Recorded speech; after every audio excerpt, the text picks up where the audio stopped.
Maddie Patty Madison Keys going for her fifth semifinal appearance at a Grand Slam. As always, this video is brought to you via the Doctrine of Fair Use, the Fair Dealing, and the Digital Millennium Act. Did you guys see Novak take out Carlos Alcaraz after suffering an injury in the first set? Listen, he came into this match a 2-1 underdog. I love Novak. I think he's the greatest male tennis player of all time. But if you tell me that Novak would sustain an injury in the first set, that he would go on to win 3 sets against Carlos Alcaraz injured, dude, I would say there's no way that's even possible. But yes, ladies and gentlemen, it's possible. Now an 8-1 underdog, that's right, to win the Australian Open. If you think he could win the Australian Open, you might want to take a look because a lot of people don't think it's possible. Much like beating Carlos Alcaraz injured, and he would actually do it. That's right, ladies and gentlemen. He would defeat Carlos, and if you ask me watching this match, this is why I don't really watch a lot of the ATP matches anymore. And it just seemed like Carlos was uninterested, and I've been seeing this a lot out of him lately. Look, this is not the Carlos of 3 years ago. And I know he's a rock star. He's very big. But in terms of popularity, take someone, for instance, like Coco Gauff. She was the highest earning tennis athlete, male or female, in terms of endorsements this past year. She's a rock star.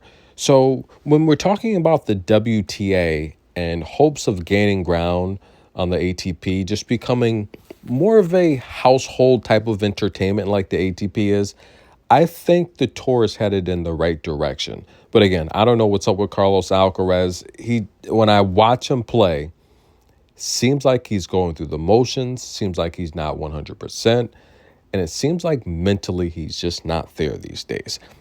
Maddie Patty, let's get back to it, guys. Going for her fifth semifinal appearance. Listen, she made the semifinals here 10 years ago, ladies and gentlemen. Could she do it again? Taking on Svitolina, someone she owned the head-to-head against, and it was clear there was a huge discrepancy when it came to power. But despite that, Svitolina would take the first set. She played fast, aggressive in the first set, and she really moved Madison Keys front, back, side to side, like a new TikTok dance move or something. Now, Svitolina would win nearly 80% of her first serves in the first set, 78% to be exact. She would have won 57% of Madison Keys' second serves. And listen, all it took was one break point opportunity to close out the set against Madison Keys while saving both opportunities that Madison had to break Svitolina. But the second set, night and day, ladies and gentlemen. Madison Keys would turn it on, winning nearly 80% of her first serves, 43% of Svitolina's second serves. And listen, guys, she destroyed her on the breakpoint opportunities.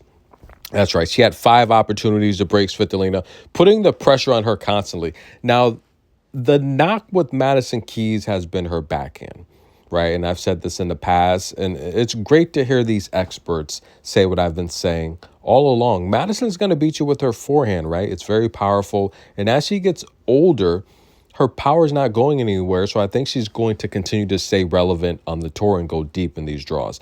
Now, Madison Keys, her backhand down the line just hasn't been there, right? So opponents love to attack that. And what she starts to do, she starts to really press with the forehand. She goes bigger with the forehand. And she's really aggressive, and she starts to make more mistakes. It's coming off of the forehand side, mixing a second serve, a double fault here and there, and you have the chance to break Madison Keys and defeat her. The problem in this match for Svitolina is Madison Keys found her backhand down the line. That's right. That was a difference maker. So Svitolina, she couldn't really attack the forehand as much as she wanted to. Why? Because Madison Keys was mixing it up with the backhand and just kept her second guessing. Madison Keys gets the win, guys. She's headed towards the semifinals. A clash with Iga. Big, bad Iga. That's going to be amazing, guys. Overall, Madison Keys, 6 aces. She won 77% of her first serves, 45% of Svitolina's second serves, and just dominated the winner count, 49-20. Despite having 41 unforced errors, Madison Keys still wins this match. Whoa. 49 winners, 49 unforced errors. Unreal. Now, she's going to take on Iga Swiatek, who right now is dueling it out with Emma Navarro, and it looks like that's a Jordan fist bump as Iga Swiatek has wrapped it up in straight sets, serving up a breadstick in the first set. The second set, Emma did manage to win a couple service games, but the problem with Emma going up against Iga, Emma doesn't have that power that can really frustrate her backup Iga Swiatek. Emma goes to a defensive slice that is just giving Iga Swiatek, with her superb shot-making ability, just too many open looks to go in any direction she wants to blast winners. And overall, her play, I do think she looked a bit fatigued. And I talked about this because, listen, she spent coming into this match over 10 hours on court. And although she said she was fine, of course, she's not going to really say if she's not fine or tired or exhausted. But it's just, imagine working out for 10 hours, right? One of those days, imagine working out 4 days in a row over 2 hours each. One of those days, you're going to wake up just sore and just lagging, right?